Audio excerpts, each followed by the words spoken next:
బ్రతికింపచేయునది, పూజింపదగినది.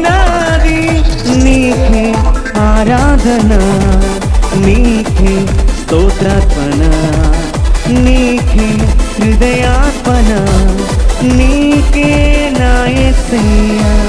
నీకే ఆరాధన, నీకే స్తోత్రార్పణ, నీకే హృదయార్పణ, నీకే నా యేసయ్యా.